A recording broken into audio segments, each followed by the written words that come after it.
하나님이 일하시는 가정인데, 그래서 마귀 사단은 어떻게 해서든지 이 가정을 황폐하게 하고 가정을 붕괴시키고 가정을 힘들게 해서, 그래서 하나님 일을 방해하는 일들을 많이 하고 있습니다. 많은 가정이 갈등을 겪는 경우도 있고, 또 많은 가정들이 또 여러 가지 어려움 속에 있는 경우를 보게 됩니다.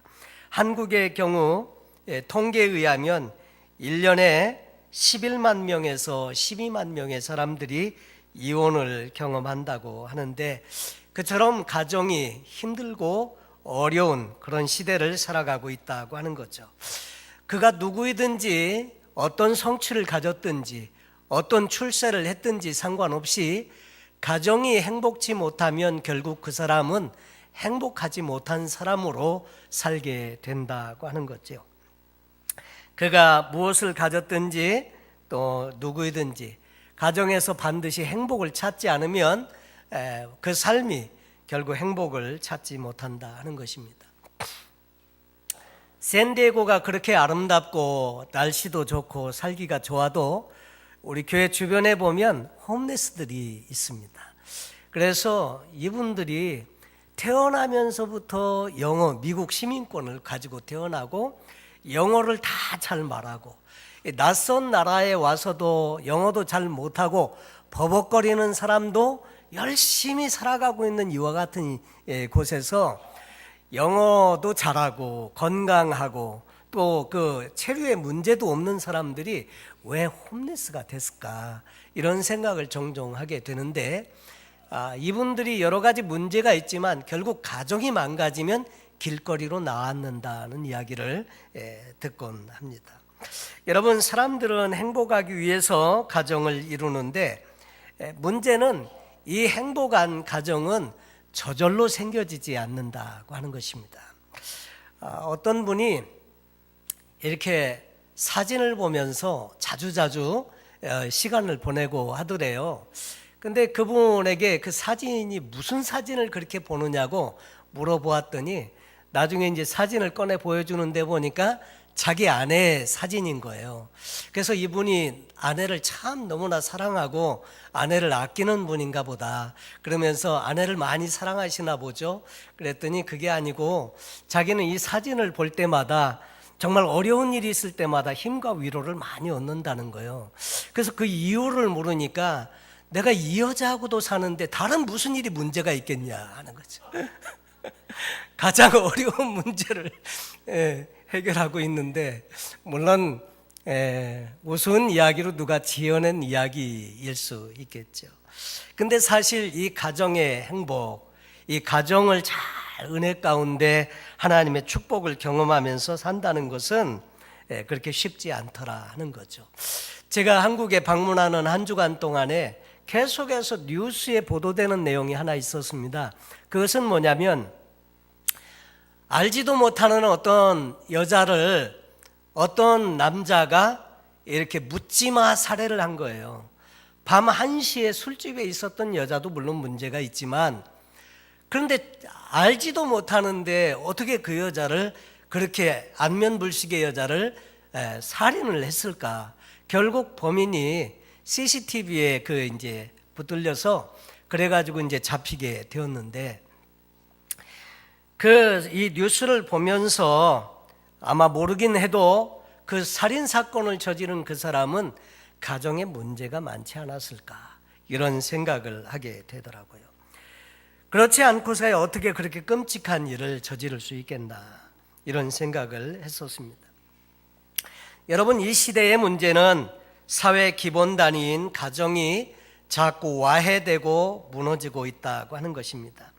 사람들은 행복한 가정을 원하고, 근데 어떻게 하면 행복한 가정을 이룰 수 있겠나? 오늘 말씀에 그 숨겨진 내용은 행복한 가정의 비밀은 또 무엇이 있겠나? 이런 것들을 함께 살펴보고자 하는 것입니다. 여러분, 원래 비밀이라고 하는 것은 감추어진 것, 그리고 숨겨져 있는 것을 비밀이라고 합니다. 그런데 어떤 비밀은요, 공개되어 있는 비밀도 있다고 하는 거예요. 공개되어져 있는데 사람들이 그것을 몰라요. 여러분, 그런 것들이 있습니다. 예를 들면 성경을 보면 복음이 비밀이고 예수 그리스도가 비밀입니다. 골로새서 1장 27절에 보면 하나님이 그들로 하여금 이 비밀의 영광이 이방인 가운데 어떻게 풍성한 것을 알게 하려 하심이라. 이 비밀은 너희 안에 계신 그리스도니 곧 영광의 소망이니라. 그러니까 예수 그리스도 그분이 비밀인데 이 감춰졌던 비밀이 드러나게 되었고 너에게 오픈되어 있다. 그러니 복음이 증거되어져 있음에도 불구하고 많은 사람들이 이 비밀을 알지 못해서 예수를 믿지 못하고 구원의 놀라운 은총을 경험하지 못한다는 거죠. 근데 여러분, 복음도 비밀이지만 행복한 가정을 이루는 것도 공개되어져 있는 비밀일 수 있다고 하는 거죠. 특별히 오늘 저는 가정과 교회는 흡사 비슷한 면이 있습니다. 이 가정도 아내와 남편의 관계, 교회는 머리 대신 예수 그리스도와 또 성도인 우리와의 관계에 대해서 가정의 예를 들어서 우리에게 설명해 주고 있기도 합니다. 과연 행복한 가정은 어떻게 생겨나는 것이고 행복한 교회는 어떻게 생겨나게 되는 것인지 오늘 말씀을 통해서 함께 은혜를 나누고 싶습니다.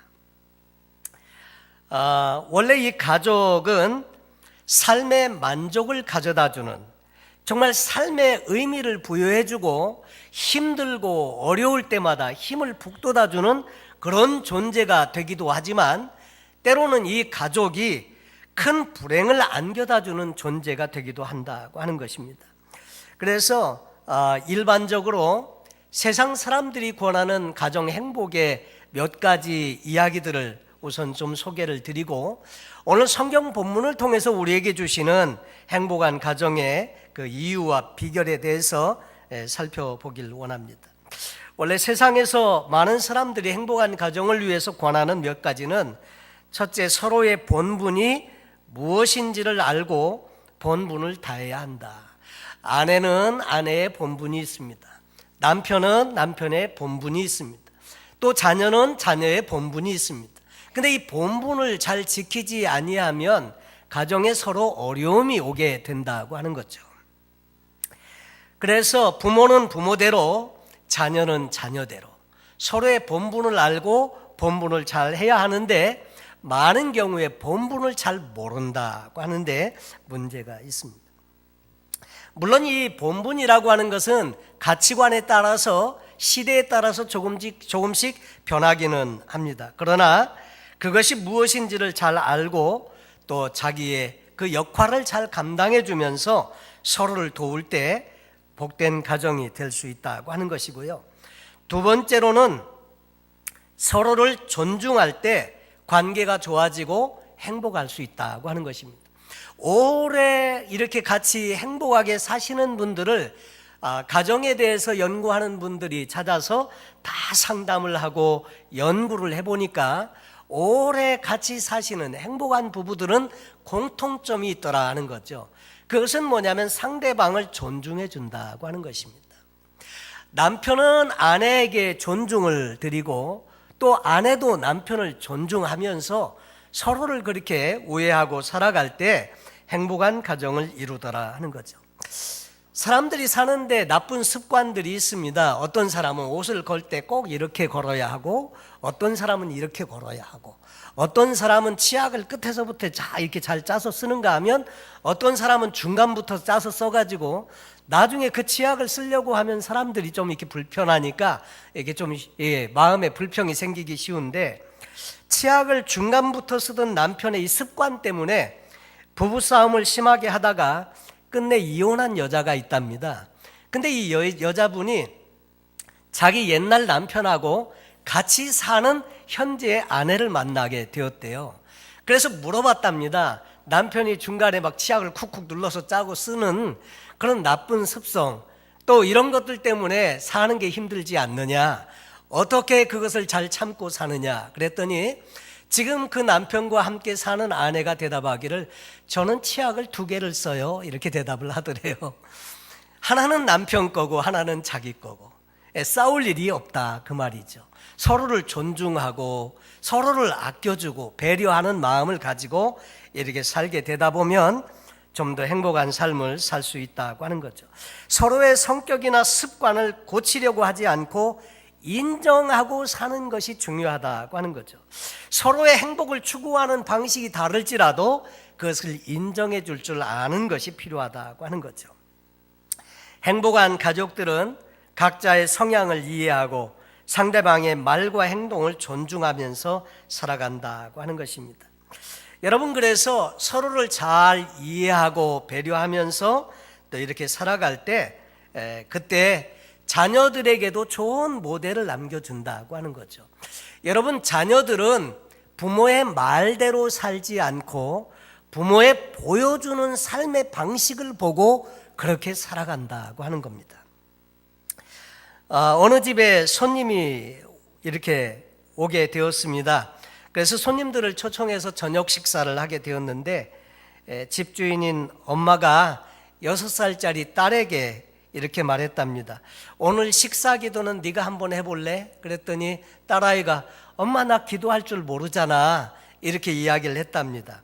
그랬더니 엄마가 하는 말이 그냥 엄마가 평소에 하던 대로 하면 돼 이렇게 이야기를 하자 딸이 곧 기도를 시작했습니다. 이렇게 시작했습니다. 하나님, 왜 자꾸 우리 집에 귀찮은 손님들이 많이 올까요?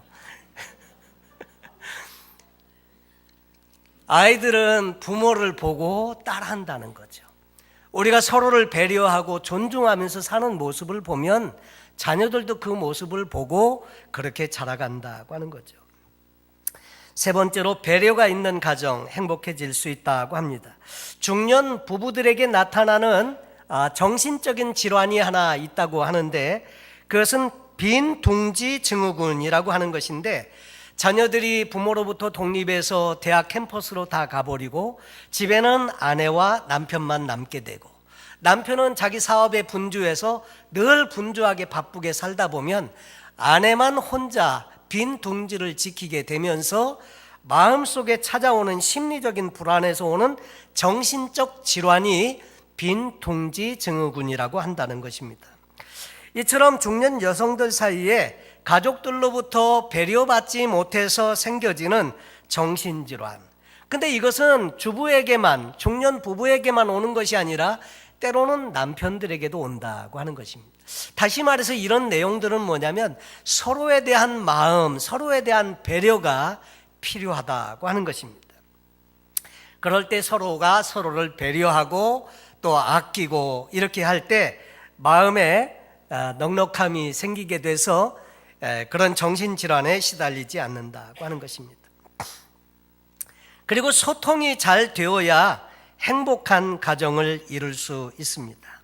이 소통을 잘 이룬다고 하는 것은요, 서로가 서로에게 대화를 나누게 되는데 좋은 긍정적인 대화를 자주 나누는, 그리고 그냥 인포메이션만 나누는 것이 아니라 마음과 마음의 감정도 함께 나눌 수 있는 이 커뮤니케이션이 많이 필요하다고 하는 거죠.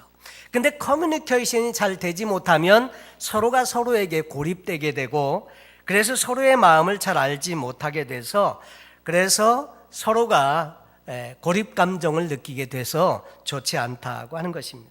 그래서 서로가 대화에도 귀를 기울여야 하고 상대방의 말을 통해서 니드가 무언지를 잘 찾아낼 수 있어야 한다는 것입니다.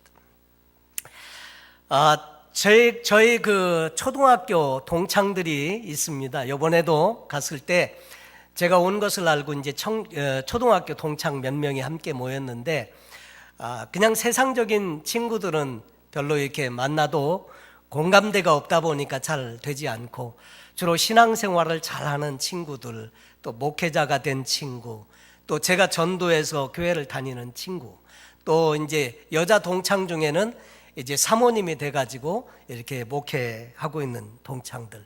그래서 몇 명이 같이 만났는데 제가 전도했던 최학선이라고 하는 친구도 이번에 만나게 되었습니다.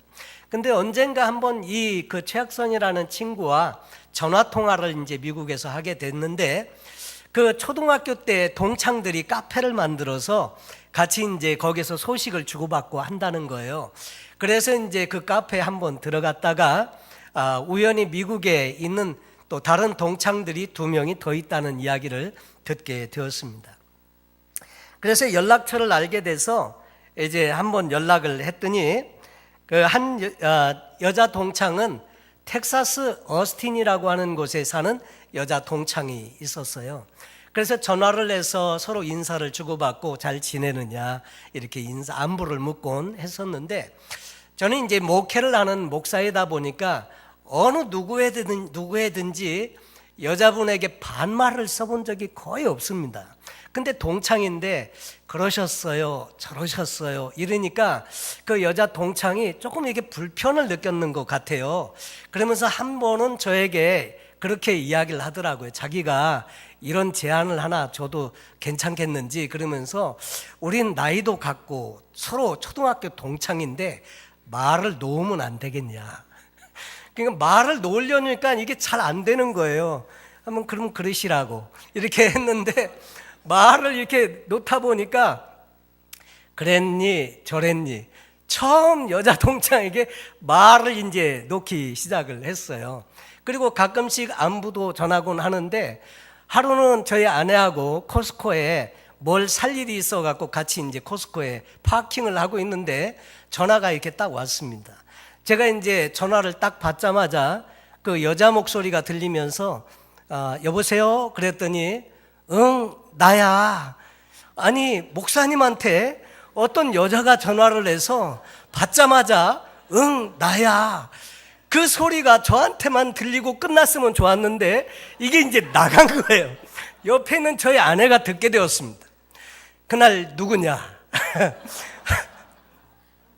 그래서 사실 여차저차해서 또 이렇게 자초지종을 설명을 이렇게 하고 그래서 무난히 위기를 넘기게 되었는데, 참 보면 때로는 살다 보면 원치 않게도 오해하는 일도 생기기 쉽고요. 근데 서로가 마음을 주고받고 이 소통이 잘 될 때 오해가 없고 부부간에 더 좋은 친밀한 대화가 이루어지면서 그렇게 살아가지 않나 이런 생각이 듭니다. 지금도 그 동창은 전화를 할 때마다 저한테 반말을 합니다. 근데 저도 역시 반말을 하지만은 그때 그런 생각을 했습니다. 아내 모르게 하는 일은 없어야 되겠다 이런 생각을 하게 되고요. 그리고 무슨 이야기든지 미리 잘 소통을 하면 오히려 그것이 서로에게 친밀감을 더해주는 좋은 교감이 있는 대화가 이루어져서 좋지 않나 이런 생각을 하게 됩니다. 그리고 5번째로는 그 가정의 행복을 위해서 돈에 대한 바른 가치관이 있을 때 가정이 행복할 수 있다고 합니다. 모 결혼정보업체가 이혼한 여성들을 상대로 설문을 조사했습니다. 만약 재혼할 경우에 배우자 선택 기준은 그랬을 때 가장 높게 나온 답변 중에 하나가 열의 8분 배우자 될 사람의 경제력이 좋다고 하면 성격이나 습관의 차이 등은 얼마든지 극복할 수 있겠다고 대답을 했다고 합니다. 그런데 사실 또 경제적인 문제만 물론 중요하죠. 그러나 또 막상 살다 보면 역시 같은 문제로 부딪히고 힘들어하는 경우가 많더라 하는 거죠. 여러분, 가정이라고 하는 인간관계는 가장 난이도가 높은 인간관계라고 합니다.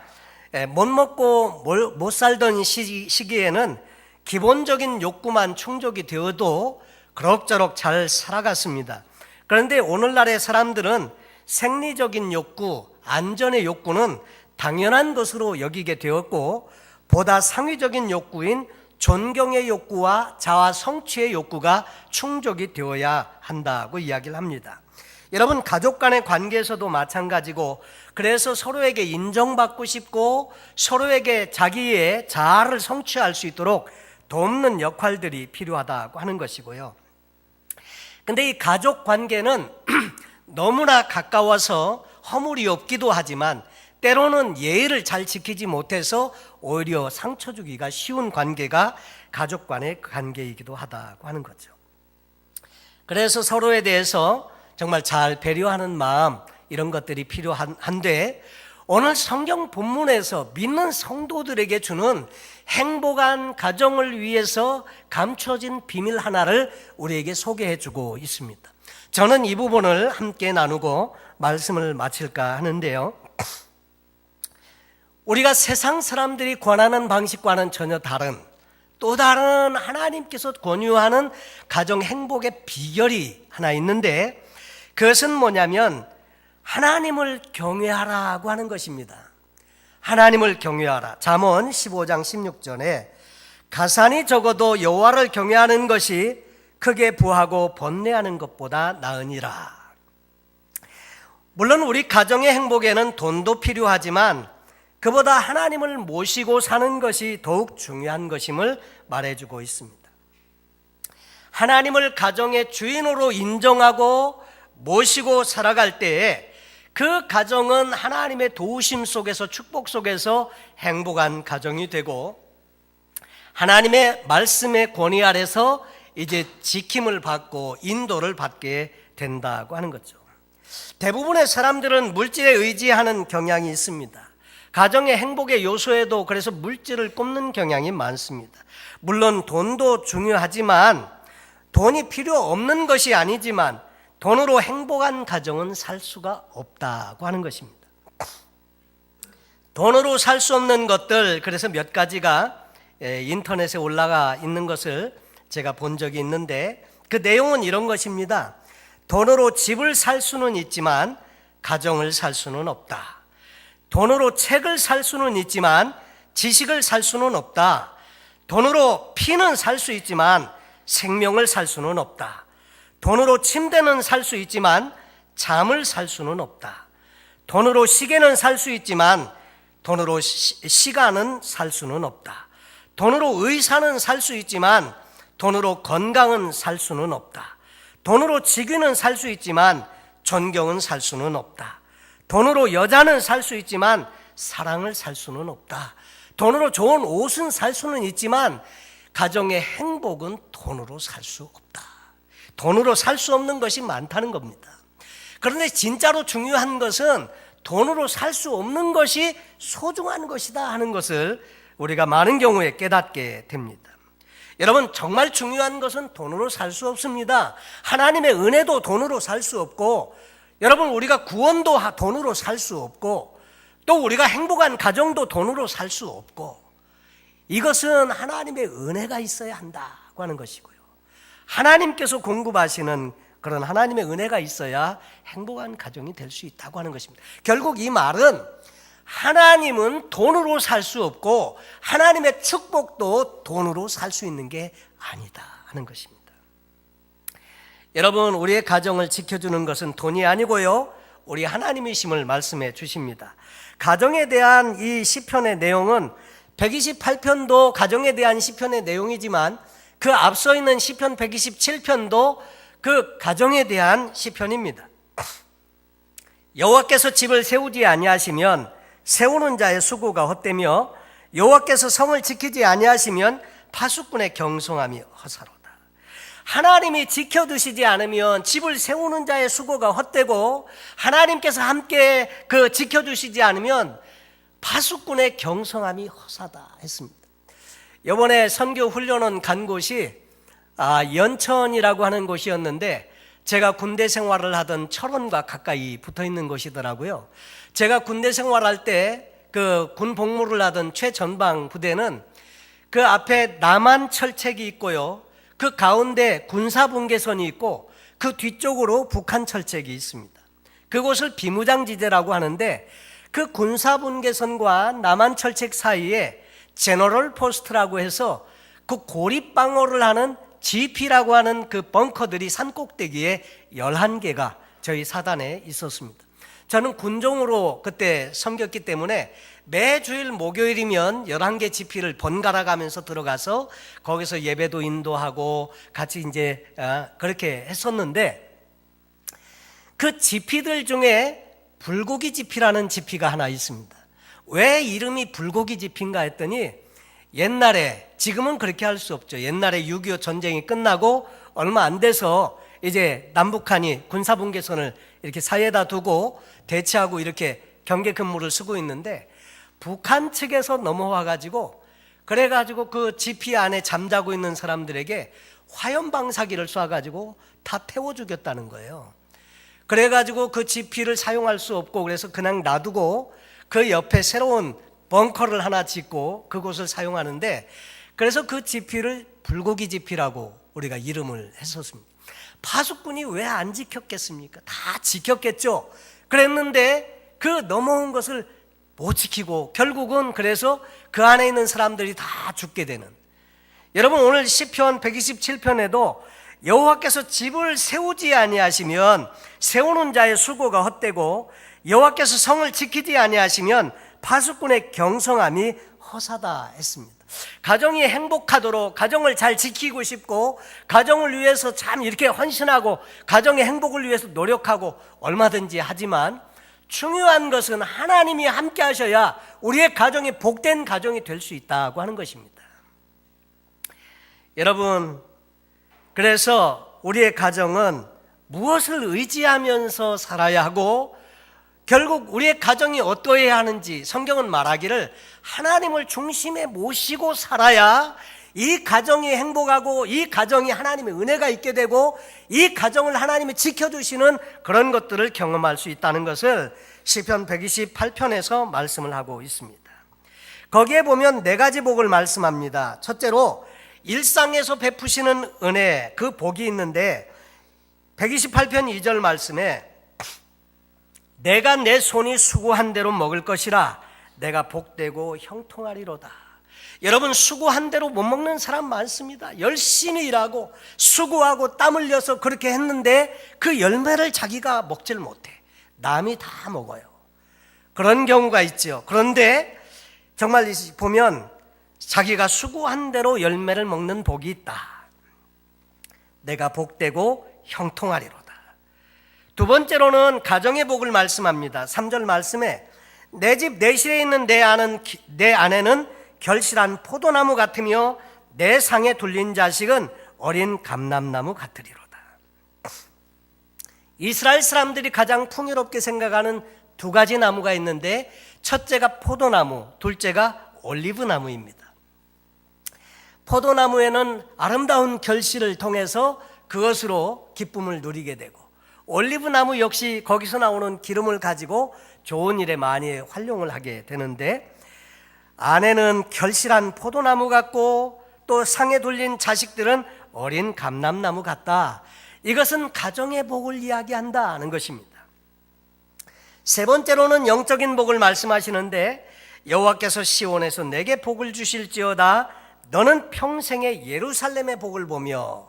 그러니까 시온의 복, 예루살렘의 복은 다시 말해서 시온과 예루살렘에는 하나님의 성전이 있습니다. 이것은 영적인 복을 이야기한다는 것이죠. 여러분, 이 땅에 살면서 우리가 누리는 많은 복이 있지만 특별히 영적인 복을 많이 받아야 할 줄로 믿습니다.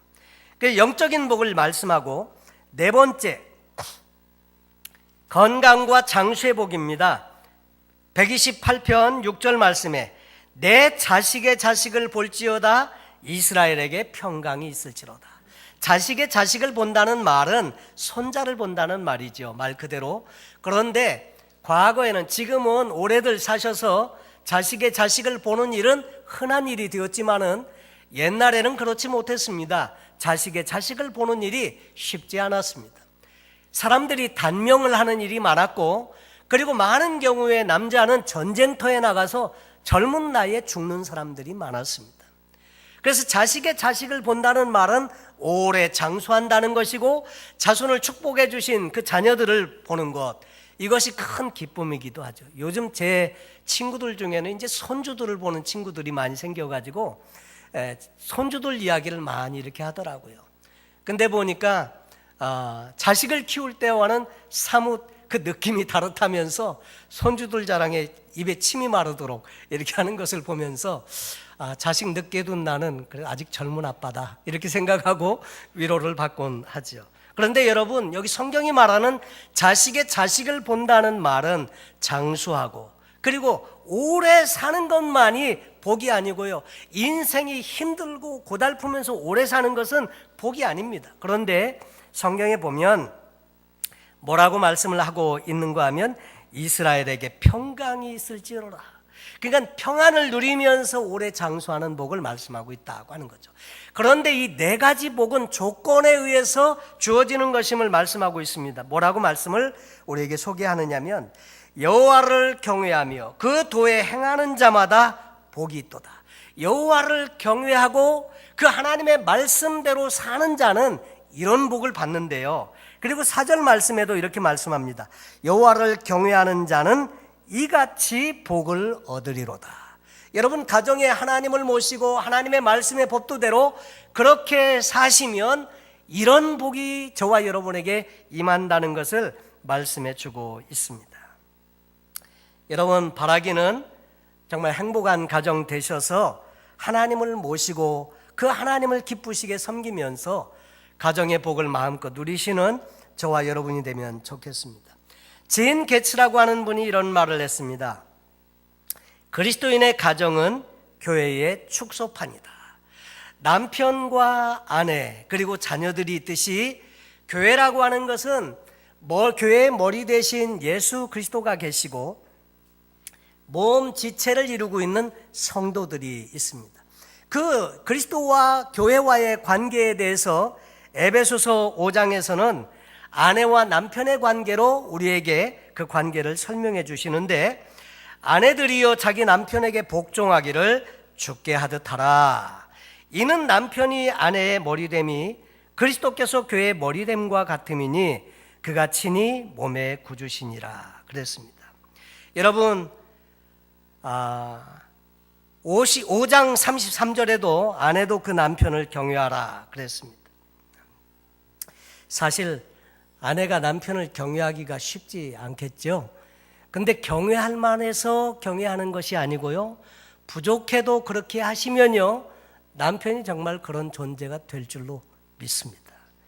여러분, 그리고 성경에 보면 아내들에게만 말씀을 주시는 것이 아니라 남편들에게도 주시는 말씀이 있습니다. 아내를 사랑하기를 예수 그리스도께서 자기 십자가에서 자기를 내어주시고 그렇게 교회를 사랑하심과 같이 아내를 사랑하라고 권면을 하고 있습니다. 여러분, 사실 이 두 관계, 아내와 남편의 이 관계를 통해서 성경 에베소서는 5장에 그리스도와 교회에 대한 관계, 이 신비한 관계를 그렇게 설명을 해주고 있습니다. 여러분, 사람 사이의 그 문제는요, 결혼을 했어도 배우자를 행복해 주려고 하는 것이 아니라 배우자를 통해서 나의 만족을 얻으려고 할 때, 나의 그 욕구가 충족을 받으려고 할 때 가정에는 많은 문제가 생긴다고 합니다. 결혼할 때는 서로 좋아서 합니다. 그런데 결혼할 때 마음이 어떤가 하면 선도 보고 사람들도 사귀고 만나고 하면서 남자는 여자에 대해서, 여자는 남자에 대해서 이것저것을 따져보게 됩니다. 그때 근본 마음은 이 사람을 통해서 내가 어떻게 덕을 볼 수 있을까 하는 마음이 저변에 깔려 있다고 하는 거죠. 저 사람이 돈이 얼마나 있나, 학벌은 어떤가, 지위는 어떤가, 성질은 괜찮은가, 건강은 어떤가, 이런 것들을 가려가면서 이렇게 저렇게 고른다고 하는데, 그 근본 마음에 깔려있는 바탕에는 어떻게 하면 저 사람을 통해서 내가 평안한 삶을 살고 덕을 좀 볼 수 있을까 하는 마음이 그 저변에 깔려있다고 하는 거죠. 아내는 남편에게 덕 보고자 하는 마음이 있고 남편은 아내에게 덕 보고자 하는 마음이 있다. 그래서 결국 이것 때문에 다툼의 원인이 된다. 근데 덕 보려고 하는 마음이 없으면 어떨까? 내가 저 사람을 도와주어서 좀 더 잘 살게 해주어야지. 내가 저 사람을 위해서 내 삶을 바쳐서 저 사람을 행복하게 해주어야지. 저 사람의 인생의 고통의 문제를 내가 끌어안고 저 사람을 좀 더 편안하게 해주어야지. 이런 마음을 가지고 사는 가정은요, 행복할 수밖에 없다고 하는 것이죠. 그래서 서로의 행복을 위해서 행복한 가정을 이루려고 하면요, 이기적인 마음을 내려놓아야 한다는 것입니다. 상대방을 행복하게 해주면서 나도 더불어서 행복해지는 방법, 그것을 성경은 우리에게 아내들이여 남편에게 복종하라, 남편들이여 아내를 사랑하라, 이것이 그리스도와 교회와의 관계와도 흡사 마찬가지라고 설명을 하면서 우리에게 소개해 주고 있는 것입니다. 여러분, 하나님이 우리의 가정들을 바라보면서 가지시는 마음은 하나입니다. 그것은 뭐냐면 행복하라고 하는 것입니다. 우리의 부모님들이 우리의 가정을 바라보면서 가지는 마음은 행복하기를 원하는 것이고요.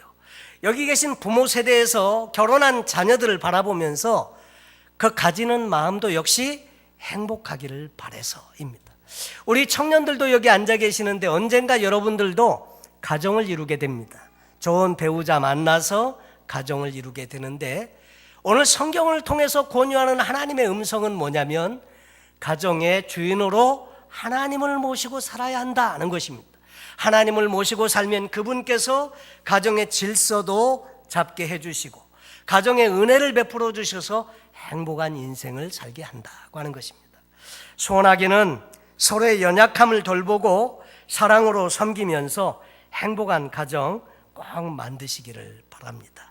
그리고 우리의 가정을 통해서 하나님을 기쁘시게 하는 좋은 일들이 많이 생겨지길 바라고, 우리의 아름다운 가정이 자녀들 세대에도 아름다운 가정으로 계속 연결되어져서 이 가정의 행복을 누리면서 하나님의 뜻을 이루어드리는 이 가정 행복의 역사가 우리 때로부터 시작해서 우리의 자자손손 계속 이어지는 일에 정말 아름답게 쓰임받는 그런 아름다운 가정으로 마음껏 쓰임받으시는 행복한 가정 되시기를 예수님의 이름으로 축원합니다.